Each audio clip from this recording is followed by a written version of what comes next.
I know it's here somewhere. Finally.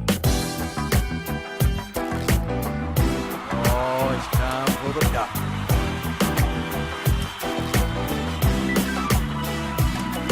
You're listening to Dr. Bill, the computer curmudgeon.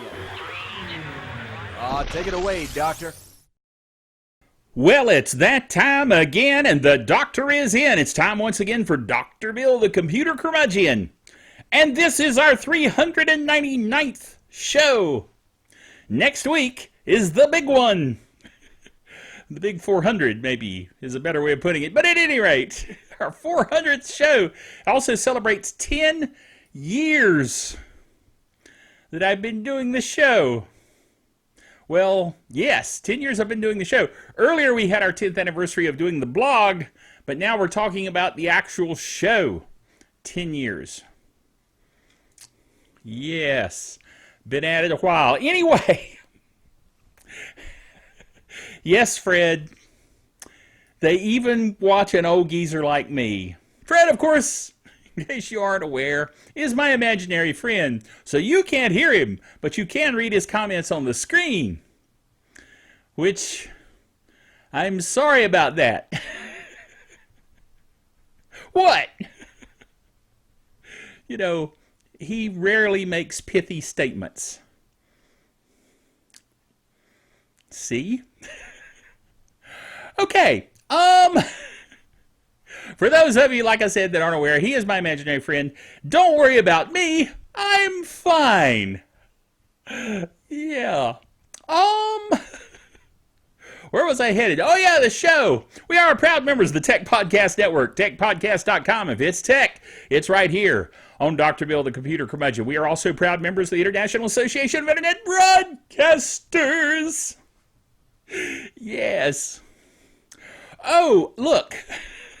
If you get a chance, go to the website, drbill.tv, drbill.tv, as it says there on the screen, and check out the little globy thing. Yes, it looks like a spitting planet. And in fact, it is. It's the Oith. That's the Earth, for those of you in Rio Linda. And it shows right where you are. So if you're in Cucamonga, it points to Cucamonga and says, there you are, more or less. So I'm looking at all the little red dots. Let me zoom in. You can scroll your mouse wheel and it'll zoom in on the Earth. Ooh, look, there's India. And almost the entirety of the United States, except for some places out in the Midwest that are blank. And Hawaii, good old Hawaii. And Japan. And India, as I said. And China. And of course, the United Kingdom. Wow. All the little red dots represent people who have come to the website. So if you haven't been to the drbill.tv website, get your red dot registered. More or less. Okay, we were talking about the blog. The blog, of course, is, as I said, drbill.tv. And on that blog, you can find articles. And in those articles, you will find the things that I do the show from. See that? Isn't that cool? You can do your finger this way, or you can do it that way.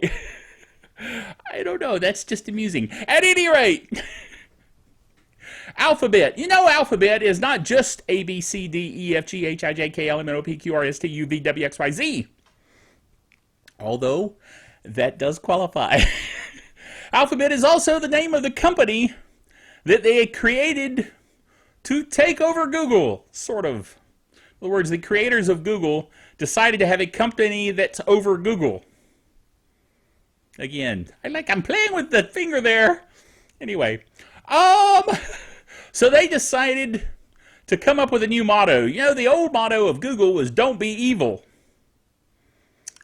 And there are some people, like my good buddy at work, Jim Bob, not his real name, who thinks that Google's the devil. So he thinks when they say "don't be evil" that they're really going, yeah, right, we're going to be evil. Yeah, we are. But we'll just tell everybody we're not going to be evil, and they'll never know the difference. That's what he thinks. But Alphabet has come up with a new motto. Their new motto, not "don't be evil," is do the right thing.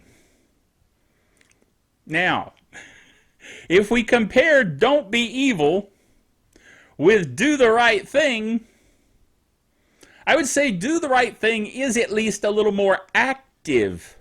You can not be evil by doing nothing. Just don't do anything. And maybe you won't be doing evil.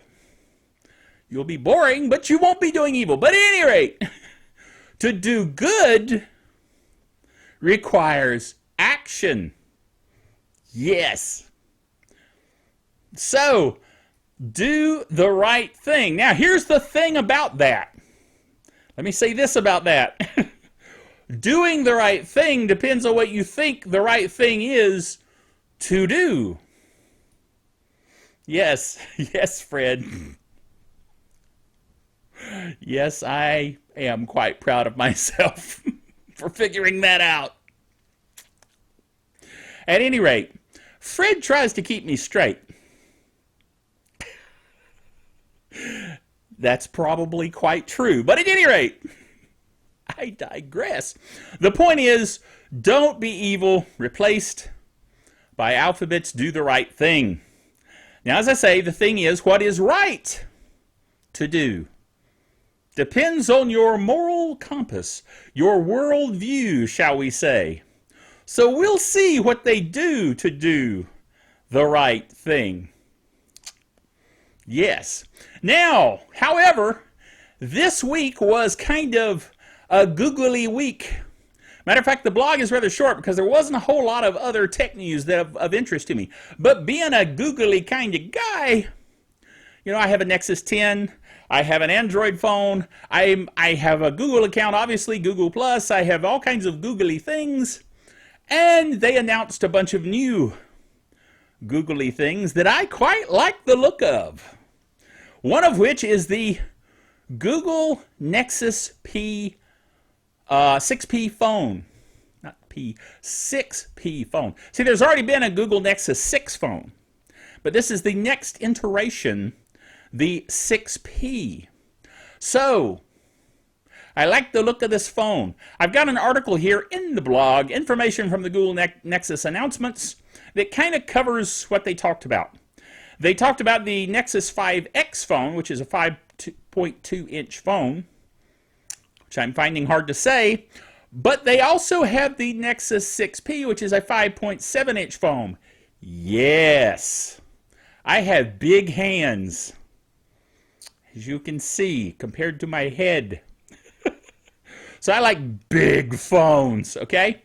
I'm just a big guy, you know what I'm saying? So, the 6P has a 5.7-inch 2K AMOLED display, 159.4 by 77.8 by 7.3 millimeter in size and weighs 178 grams. Yes, that's all very metric-y. So, however, the design of the 6P is pretty cool. It's all metal design. And it has, so when you hold the phone, your finger falls for it to do a fingerprint impression to allow you to unlock the phone with your fingerprints. Yes, so nobody can pretend to be you if they're not already you. Just saying. So anyway, it sounds like it would be a very cool phone, and I like the look of it. By the way, they call that the Nexus imprint thing on the back of the phone. It also has a USB Type-C reversible power connector thingy, which will transfer data to your computer as well as power it, which also supercharges it, so to speak. In other words, it charges fast. And it has very cool cameras, powerful cameras. It has a 12.3 megapixel lens on the back of the camera, and then on the front camera has I believe it's an 8 megapixel selfie camera, which is a lot for a selfie camera. You know what I'm saying? I mean, wow, you could probably do a webcast with it. It has decent battery life. We don't know quite how it's going to what it's going to translate into, but the 6P has a 3,450 milliamp per hour battery. It also, of course, is running Marshmallow version of Android, which is version 6. You know, we posited that Marshmallow would be the name of the type of candy that would be the new version of the software. And I was right. I like being right. Being right is good. Whoa! Thank you, Fred. Fred said enough of that. When he starts bragging, we got to shut him up. Yeah. I get so few opportunities to do so. But at any rate, the geek software of the week this week is PhotoRec. Yes. Photo, R-E-C. It stands for photo recovery, not wrecking your photos. Okay, that's not what it's for.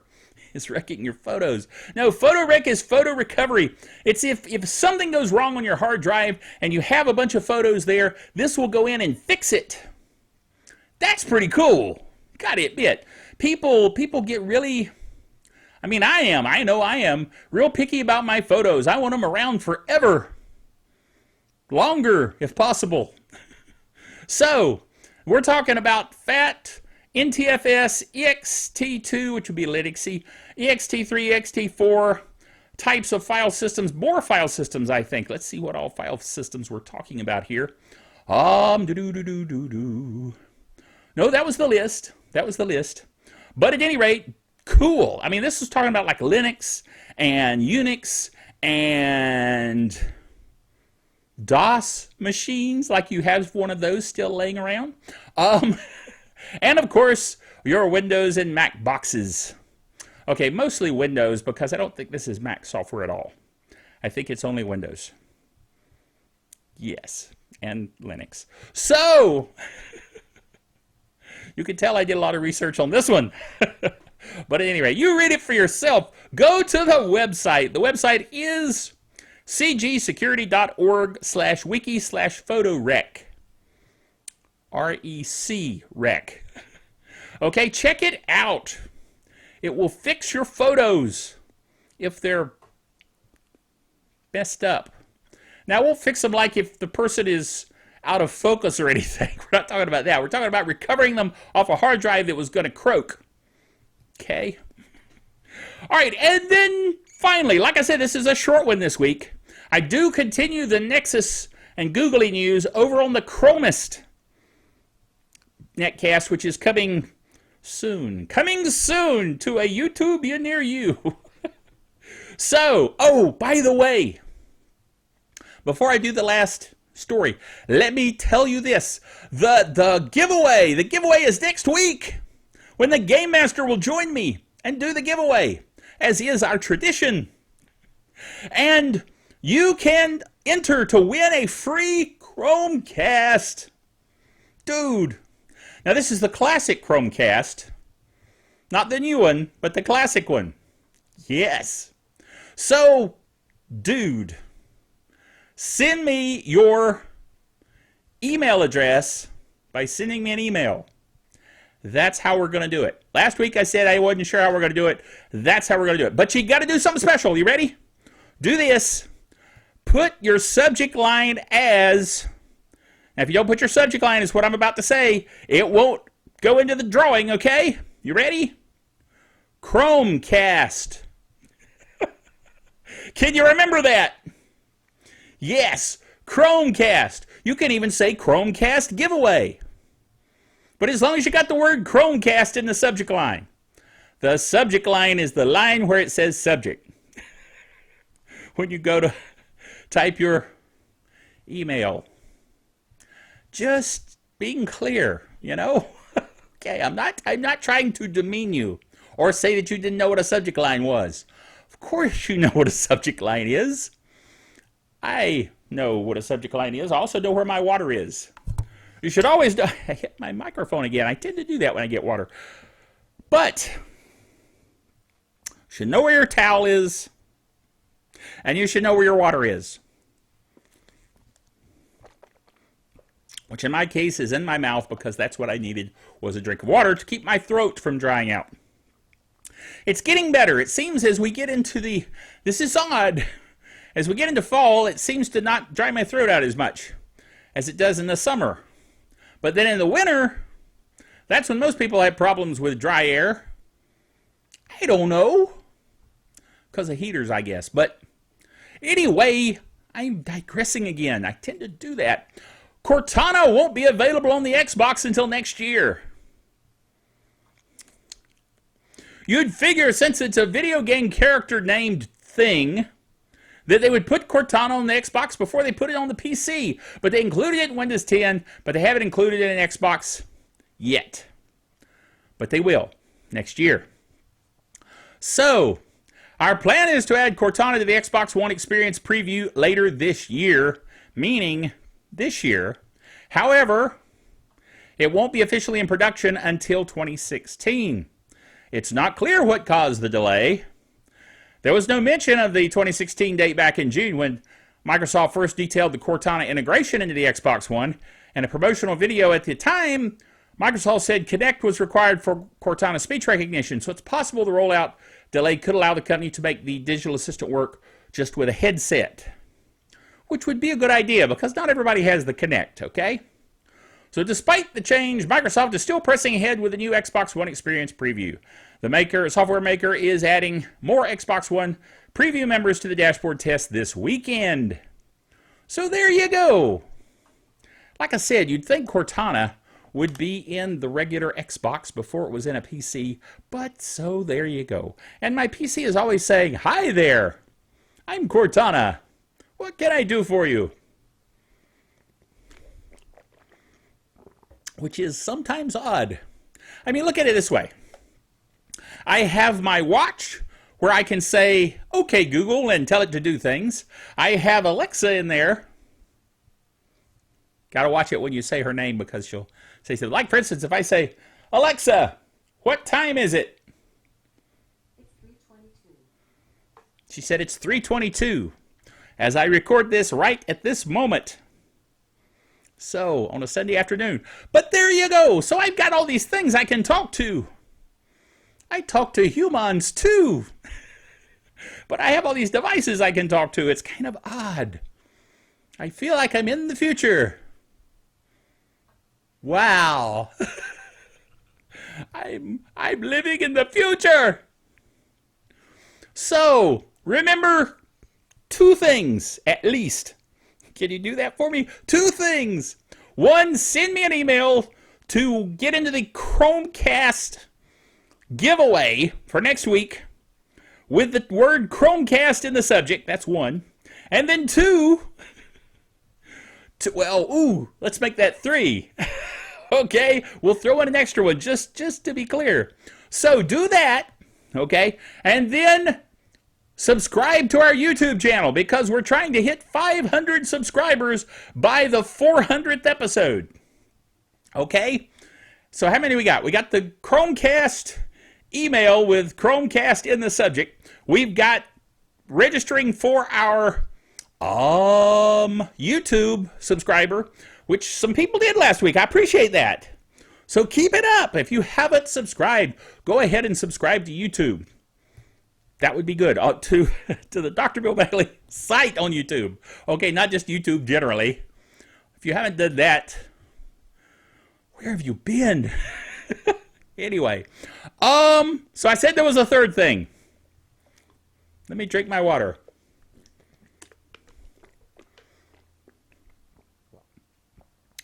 Do you remember the third thing? Yes, I did make that up on the spur of the moment. But I thought you might know. Fred doesn't know either. Okay, we'll leave it. We'll leave it. Oh, I know now what it is. See, I'm on top of things. Fred is not. Whoa. He's getting surly now. Okay, the third thing is this. Patreon. Yeah, I need you to be a Patreon supporter of the show. This is the 399th episode. And I've got 4 Patreon patrons. What's up with that? So go to Patreon and send me money. Yes. You say, boy, Dr. Bill, you can't just ask for money. Oh, yes, I can. I mean, look at it this way. Think about this. If I get enough Patreon patrons, I could quit my job and do nothing but videos. Would the world be ready? I knew Fred couldn't leave that alone. Fred, would you like to become a Patreon patron? He's right. He has no money. So there you go. But anyway, even $1 a month. You know, if 5,000 people, well, let's make it 10,000 people gave me $1 a month. There you go. I could do videos all day long. Kind of like Charlie on Emergency Awesome. All he does is videos. It's his whole job. Dude. I mean, he does Marvel videos, he does Flash videos, he does Arrow videos, Game of Thrones, all kinds of stuff videos. He's a busy dude. Anyway, so, like I said, those 3 things. All right, you got it? Okay. So join us again next time. Remember until then that the doctor is out of here.